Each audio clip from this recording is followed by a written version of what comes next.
काल करे सो आज कर, आज करे सो अब, पल में परले होएगी, बहुरी करोगे कब।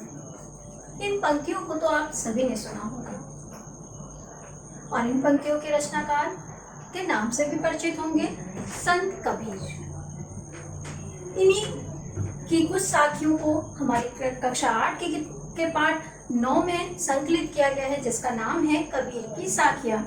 तो आज का पाठ हमारा कबीर की साखियाँ हैं और इसको पढ़ने से पहले हम कबीर के जीवन से परिचित हो जाते हैं। तो चलिए देखते हैं कि कबीर का जन्म कब, कहाँ हुआ था और उनकी साहित्य की क्या विशेषताएं हैं। तो कबीर का जन्म 1398 ईस्वी में माना जाता है। कबीर के जन्म के बारे में ये जनश्रुति है। जनश्रुति का मतलब होता है बच्चों सुनी हुई कहानी, बात, यानी कि इसका कोई हमें अभी तक प्रमाण नहीं मिला है, पर यह माना जाता है कि जब कबीर का जन्म हुआ तो उनकी माँ एक विधवा ब्राह्मणी थी। उसने लोक लज्जा के डर से इनको तालाब के किनारे डाल दिया। वहीं से एक दंपति गुजरा, नीरू और नीमा। ये दंपति जुलाहा था, कपड़ा बुनने का काम करता था और इनकी कोई संतान नहीं थी। तो इन्होंने उस बालक को उठा लिया और उसको अपने पुत्र के समान पाला पोसा। तो इनके असली माता पिता के बारे में कोई जानकारी नहीं मिलती है, लेकिन ये माना जाता है कि नीरू और नीमा ने इनका पालन पोषण किया था। आगे इन्होंने भी वही पेशा अपनाया, जुलाहे का, और ये कपड़ा बुनने का काम करते रहे। इनकी मृत्यु के बारे में माना जाता है कि सन 1518 ईस्वी में मगहर में इनकी मृत्यु हुई। बच्चों, ये हमारा जो हिंदू धर्म है उसमें ये माना जाता है कि अगर हम काशी में मरते हैं तो स्वर्ग मिलता है, पर कबीर जी हमें ये बताना चाहते थे कि यह अंधविश्वास है और ऐसा वास्तव में नहीं होता। ईश्वर में सच्ची भक्ति है तो आप कहीं भी मरेंगे आपको स्वर्ग ही मिलेगा। हमारे यहाँ ये भी मान्यता थी कि जो मगहर में मरता है उसको नरक मिलता है, और कबीर जी इसी मान्यता को झूठा साबित करना चाहते थे। इसीलिए वे अंत जीवन भर काशी में रहे, किंतु अंत समय में उन्होंने अपने प्राण त्याग के समय मगहर जाने का निर्णय लिया। और एक बात और भी है कि इनके अनुयायी हिंदू और मुसलमान दोनों थे। जब इनकी मृत्यु हुई तो उनके अनुयायियों में झगड़ा हुआ कि हिंदू कह रहे थे हम अपने ढंग से उनका अंतिम संस्कार करेंगे और मुसलमान कह रहे थे कि हम अपने ढंग से उनका अंतिम संस्कार करेंगे। दोनों लोग इसी बात पर झगड़ा करते हुए वहां से उनके इस निकट से चले गए निर्णय लेने के लिए कि कौन इनका अंतिम संस्कार किस ढंग से करेगा। और जब ये लोग वापस आए हिंदू और मुसलमान अनुयायी और इनके शव पर से चादर उठाई तो वहां पर फूल मिले, कबीर का शव मिला ही नहीं। और फिर दोनों ही अनुयायियों ने उनके फूलों को आधा आधा बांट लिया। हिंदुओं ने अपने ढंग से उनका अंतिम संस्कार किया और मुसलमानों ने अपने ढंग से उनका अंतिम संस्कार किया। और मगहर में आज भी उनकी समाधि हमें मिलती है। कबीर के गुरु के बारे में बात करते हैं। इनके गुरु थे श्री रामानंद जी, जो इन्हें अपना शिष्य बनाने के लिए तैयार ही नहीं थे। लेकिन कबीर ने भी दृढ़ निश्चय कर रखा था कि मैं इनका ही गुरु, इनका ही शिष्य बनूंगा। और इन्हें पता था कि रामानंद जी गंगा स्नान के लिए प्रातःकाल जाते हैं। ये वहीं पर एक दिन घाट पर सीढ़ियों पर लेट गए। अंधेरा था, सूर्योदय नहीं हुआ था अभी, और जब गुरुनाथ रामानंद गंगा स्नान के लिए जा रहे थे तो उनका पैर कबीर पर पड़ा और उनके मुंह से राम राम निकला। कबीर ने उसी राम को अपना गुरु मंत्र बना लिया और उसी का जीवन भर अनुसरण करते रहे। और कबीर के राम हमारे वो राम नहीं थे जिनका सीता से विवाह हुआ। कबीर के राम तो निराकार राम थे। और कबीर ने सदुक्कड़ी भाषा स्वीकार की। सदुक्कड़ी या पंचमेल खिचड़ी भाषा भी इनकी भाषा को कहते हैं, और इसका कारण ये है कि अपनी बात आम लोगों तक पहुंचाना चाहते थे। इनकी भाषा में अवधी बोली के भी शब्द मिलेंगे, ब्रज के भी मिलेंगे, राजस्थानी भी मिलेंगे, हरियाणवी भी मिलेंगे। उन्होंने इन शब्दों को इसलिए रखा ताकि ज्यादा से ज्यादा लोग इनकी बात को समझ पाए। कबीर हमारे भक्तिकालीन कवि हैं बच्चों। जब ईश्वर की भक्ति में रचनाएं लिखी गई थी, लेकिन कबीर के जब ईश्वर थे वे निराकार थे, निर्गुण थे, क्योंकि कबीर मूर्ति पूजा के समर्थक नहीं थे। वे कहते थे कि पत्थर पूजे हर मिले तो मैं पूजूं पहाड़, यानी कि उनका कहना था कि पत्थर की जो मूर्ति है उसका पूजने से भगवान नहीं मिलते हैं, और अगर पत्थर को पूजने से भगवान मिलते हैं तो मैं तो पूरा पूरा पहाड़ ही पूज डालूं। आगे चलते हैं, कबीर की रचनाओं की बात करते हैं तो इनकी रचना को बीजक के नाम से जाना जाता है। बच्चों, कबीर खुद पढ़े लिखे नहीं थे, वे खुद ही कहते थे मसी कागज छुओ नहीं, कलम गई नहीं हाथ, अर्थात मैंने ना कभी स्याही छुई ना ही कभी कलम पकड़ा। फिर उनकी रचनाएं कैसे हमें मिलती हैं, तो उनके अनुयायी जो थे उन्होंने कबीर ने जो कुछ भी कहा उनकी बातों को पुस्तक के रूप में, ग्रंथ के रूप में हमें संग्रहित करके दिया। बीजक को 3 भागों में बांटा गया है, साखी, सबद और रामायणी। साखी में कबीर के उपदेश हैं जो उन्होंने आम जनता को दिए हैं ताकि उनका जीवन बेहतर हो सके। साखी शब्द साक्षी शब्द से बना हुआ है, साक्षी का अर्थ है गवाह।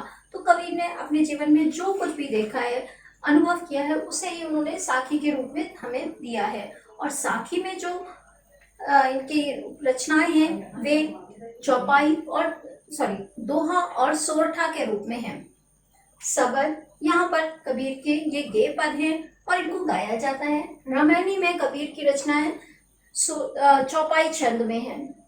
अब इनकी साहित्यिक विशेषताएं देख लेते हैं कि कबीर ने अपनी रचनाओं में धार्मिक और सामाजिक कुरीतियों का विरोध किया। वे मूर्ति पूजा के विरोधी थे तो मुसलमानों की इबादत के भी विरोधी थे। वे कहते थे कि काकर पाथर जोड़ के मस्जिद लई बनाए, ताचड़ मुल्ला बांग दे का बहिरा हुआ खुदाए, अर्थात वे सुबह सुबह अजान देने को भी अंधविश्वास ही मानते थे। और उन्होंने समाज में जो जाति पाति छुआछूत की रीतियां थी उनका भी बहुत विरोध किया। ठीक है, तो चलते हैं अपने पाठ की ओर। पाठ जिसका नाम है कबीर की साथियां, जिसमें कबीर के दोहे हैं, यानी ये पाठ दोहा छंद में लिखा गया है। और इस पाठ की पहली साखी देखते हैं।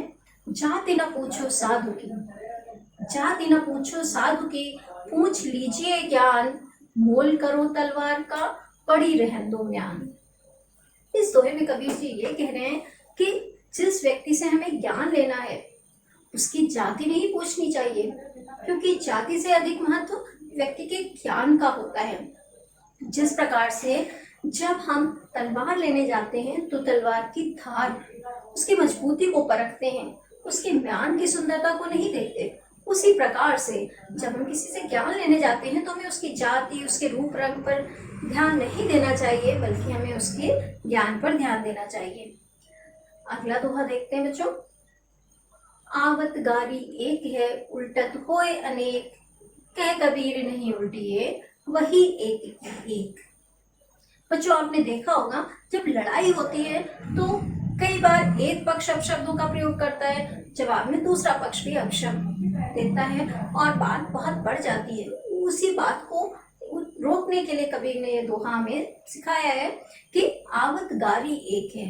जब कोई व्यक्ति हमें गाली देता है तो वो एक ही होती है, लेकिन अगर हम जवाब में उसे गाली देते हैं तो वो गाली 1 से 2 हो जाती है और अगला पक्ष क्रोधित होकर उस हमें पहले से ज्यादा गालियां दे सकता है, और इस प्रकार से उल्टत हुए एक गाली अनेक गालियों में बदल जाती है।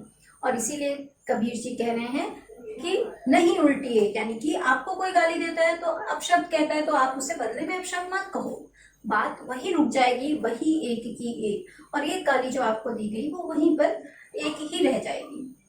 यहाँ पर बच्चों कह कबीर का वर्ण की आवृत्ति हो रही है 2 शब्दों में लगातार, यहाँ पर अनुप्रास अलंकार है।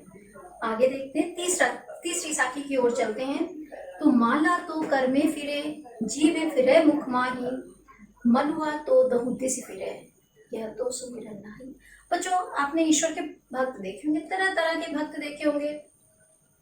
कबीर हमको यह सिखाना चाहते हैं कि ईश्वर की सच्ची भक्ति क्या है। ईश्वर की सच्ची भक्ति है कि हम ईश्वर में पूरा ध्यान लगाएं। उसके लिए हमें दिखावा करने की आवश्यकता नहीं है, हमें पूजा पाठ माला जपने की आवश्यकता नहीं है। और यदि हम ये सब कर रहे हैं और हमारा मन ईश्वर में लग ही नहीं रहा है तो हम ईश्वर की भक्ति ही नहीं कर रहे।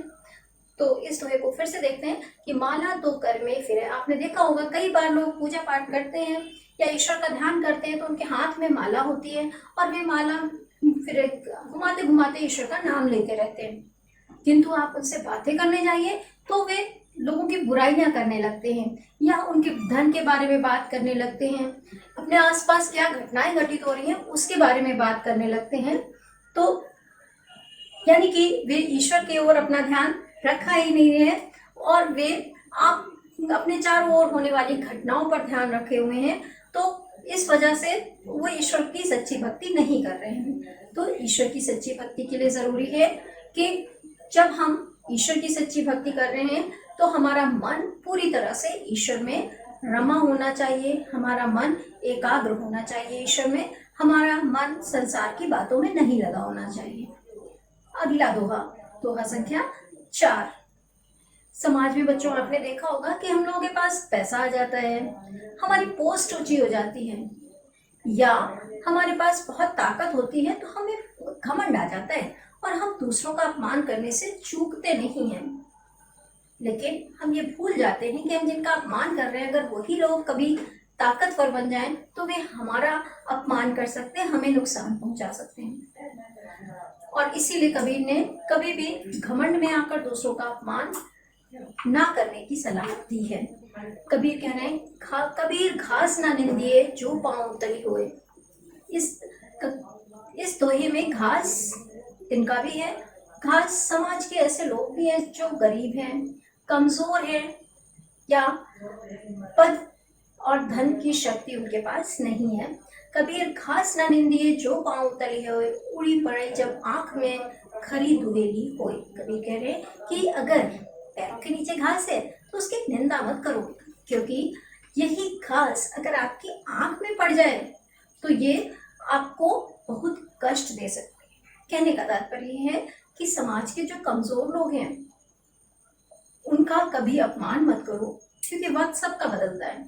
जब उनके पास ताकत होगी तो यदि आज आपने उनको अपमानित किया है तो वे इस बात को कभी भूल नहीं पाएंगे और जब उनके पास ताकत होगी तो वे फिर आपको कष्ट देने से नहीं चुकेंगे। बच्चों आपको याद होगा कक्षा 7 में भी आपने ऐसा ही एक पाठ पढ़ा था जिसमें एक कविता पढ़ी थी आपने, एक तिनका, जिसमें कवि की आंख में तिनका जाता है और वो तिनका उसको कष्ट भी देता है और उसे इस बात का एहसास भी करा देता है कि वो अपने आप को सर्वशक्तिमान समझ रहा है, किंतु वास्तव में वह सर्वशक्तिमान नहीं है, उसे भी समाज के दूसरे लोगों की आवश्यकता पड़ सकती है।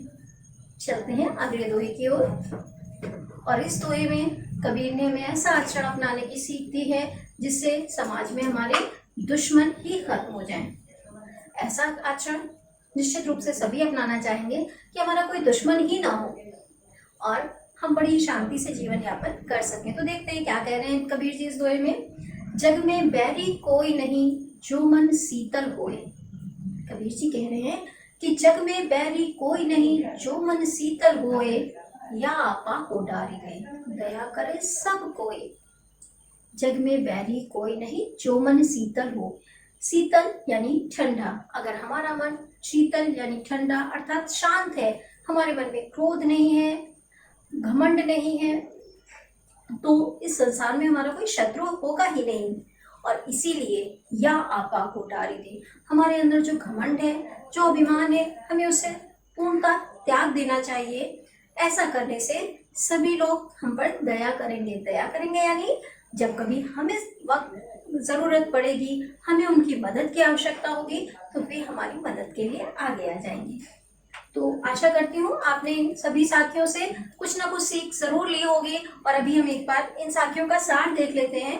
पहली साखी में कबीर जी ने हमें ये बताया था कि जो ज्ञानी व्यक्ति है उसके ज्ञान को देखना चाहिए, उसकी जाति या उसके रूप रंग को नहीं देखना चाहिए। दूसरे साखी में कबीर ने हमें ये बताया है कि यदि हमें कोई अपशब्द कहता है तो हमें उसको इग्नोर करना चाहिए, उस पर ध्यान नहीं देना चाहिए, बदले में उसे अपशब्द नहीं कहने चाहिए ताकि बात वहीं रुक जाए। तीसरे दोहे में उन्होंने ईश्वर की सच्ची भक्ति के लिए एकाग्र होकर ईश्वर का ध्यान करने की सीख दी है। चौथे दोहे में उन्होंने हमें यह सिखाया है कि अगर हमारे पास ताकत, धन या पद है तो हमें कभी घमंड नहीं करना चाहिए और उस घमंड में किसी का अपमान भी नहीं करना चाहिए। और पांचवी और आखिरी दोहे में उन्होंने हमें यह सिखाया है कि अगर हम चाहते हैं कि हमारा संसार में कोई शत्रु ना हो तो हमें घमंड नहीं करना चाहिए। बच्चों ये याद रखिएगा कि कबीर की ये साखियां दोहा छंद में लिखी गई हैं और साखी इसलिए इन्हें कहा जाता है क्योंकि कबीर जी ने ये बातें जीवन में स्वयं अनुभव की थी और उन्होंने हमें अपने अनुभव को ही सिखाने की कोशिश की है ताकि हमारा जीवन कुछ आसान हो सके। मैं आशा करती हूँ आपको ये चीज सभी साखियों का अर्थ समझ में आ गया होगा। तो आगे मिलेंगे अगले वीडियो में।